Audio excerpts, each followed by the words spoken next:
ខ្មែរនឹងកងទ័ពសៀមកំពុងតែធ្វើអ្វីរយៈពេល1ខែហើយតើខ្មែរនឹងសៀមមួយណាស៊ូបានខ្លាំងជាងនឹងបានយូរជាងជញ្ជាក់កុងតឺន័របងប្អូនគឺដោយសុនឈួរជាបងសុនឈៀងបោះបងត្រាគុយដើម្បីស្ដានតងអ៊ូនិងដោយសុនឈៀងនឹងប្រើប្រាស់លូស៊ីនដើម្បីទប់ទល់លីប៉ៃផងដែរចូលមកដល់ថងកន្លែងនេះចាបងប្អូនបើសិនជាបងប្អូនណាដែលគាត់ស្នេហាការតាមដានរឿងសាមកុកណាបងប្អូនប្រកាសជាយល់នៅវគ្គ2ហ្នឹងឯងព្រោះដោយសារតែចាបងប្អូនបើសិនជាយើងប្រៀបធៀបត្រាគុយនឹងគឺតំណាងឲ្យខ្មែរបានប្រកល់បញ្ហាពាក់ព័ន្ធទៅនឹងដែនអធិបតេយ្យភាពទៅអន្តរជាតិដាក់សម្ពាធទៅលើសៀមនិងខ្មែរនឹងបានព្យាយាមថ្កោលទោសបន្ថែមបែរទៅលើផែនទីបារាំងសៀមឯកភាពទៅលើ GBC និង JBC និងការដើរតួនាទីអន្តរាគមន៍របស់អាមេរិកនឹងចឹងដូចគ្នាចំណែកអយុធសាស្ត្រលូស៊ីនវិញបងប្អូនចាគឺព្យាយាមទប់និងព្យាយាមរៀបចំផែនការមិនមែនការដកថយព្រោះតែចាញ់ឬមួយក៏ទប់មិនជាប់អីទេណាបងប្អូនប៉ុន្តែដើម្បីអាចឈ្នះពេលវេលាសត្រូវចុកខ្សោយនិងឲ្យទៅដល់គោលដៅមួយដែលអាចដុតកំទេចបានចាបងប្អូនបើតាមខ្ញុំមើលឲ្យធ្វើការសន្និដ្ឋានណាបងប្អូនចាខ្មែរយើងបានកំពុងតែប្រើប្រាស់វិធីសាស្ត្រមួយហ្នឹងឯងគឺដើម្បីបង្ហាញវត្ថុតាំងមានប្រៀបទៅលើការទូតនិងកាត់បន្ថយកម្លាំងរបស់សត្រូវនៅផ្លូវ2ហើយនីតិវិធីក៏បាននឹងទប់ទល់បន្តនិងបិទបង្រៀនសង្គ្រាមធំផងដែរមួយវិញទៀតបងប្អូនបើការណាសៀមមិនអាចធ្វើបន្ត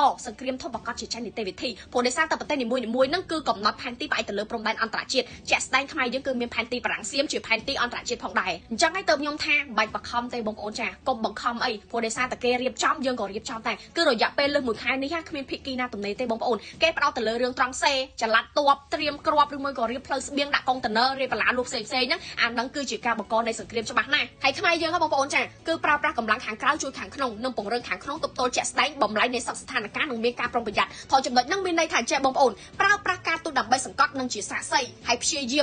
មទប់ទល់ពន្យាពេលកាត់បន្ថយកម្លាំងនិងយកឈ្នះលើពេលវេលារួចហើយក្នុងពេលវេលាមកដល់គឺពួកយើងមិនជ្រួលច្បល់ព្រោះដោយសារតែពួកយើងមានការប្រុងប្រយ័ត្ននិងបានហាត់ត្រៀមរួចរាល់ហើយមួយវិញទៀតបងប្អូនចាការធ្វើសង្គ្រាមរបស់ប្រទេសធំវាប្រទេសតូចគឺបង្ខំឆាប់ឈ្នះឯប្រទេសតូចធ្វើសង្គ្រាមគឺខំទប់ទល់ពន្យាពេលដោយវិធីដែលយើងធ្វើកតេលចឹងបងប្អូនចាពីមួយតសៃទៅមួយតសៃទំនំតបានកតេលមួយហ្នឹងគឺពិបាកខ្លាំងណាស់បងប្អូនជាក់ស្ដែងដោយសម័យកងទ័ពសម្ព័ន្ធមិត្តចឹងទៅវាអាឡឺម៉ង់ក៏គេរៀបចំផែនការបែបហ្នឹងដែរបងប្អូនចាបើនិយាយពីកម្លាំងតស៊ូរបស់ខ្មែរយើងវិញបងប្អូនចាគឺខ្លាំងជាងសៀមដាច់បងប្អូនខ្លាំងជាងសៀមដាច់កម្លាំងតស៊ូរបស់ខ្មែរយើងណាបងប្អូនចាដូចជាសង្គ្រាម5ថ្ងៃនិង21ថ្ងៃថៃឬមួយក៏សៀមនេះវាប្រយុទ្ធលបឿនលឿនឬមួយក៏រងចាំការឆ្លើយតបដើម្បីបន្តបង្រៀនសង្គ្រាមធំខ្ញុំអត់ហ៊ាននិយាយថាអញ្ចឹងបងប្អូនថាខ្មែរយើងនឹងឈ្នះទេប៉ុន្តែពួកអាសៀមហ្នឹងវាក៏មិនបានសម្រេចនៅមហិច្ឆតារបស់វាដែលខំវាយ7ខេត្តបានត្រឹមតែប៉ុណ្ណឹងនៅក្នុងសង្គ្រាម2លើកហើយបានប៉ុណ្ណឹងនឹងចង់ជំរាបជូនប្រាប់បងប្អូនថាអញ្ចឹងមិនបានទៅដោយស្របច្បាប់ឬមួយក៏ពួកវាយកទៅដោយជារបស់ពួកវាអីអត់ទេបងប្អូនចាទឹកដីខ្មែរយើងនៅទឹកដីខ្មែរយើងដដែលទេអត់មានបានទៅពួកវាទេប៉ុន្តែគ្រាន់ថាក្នុងពេលឥឡូវនេះពួកវាកាន់កាប់ដោយខុសច្បាប់អីចឹងទៅ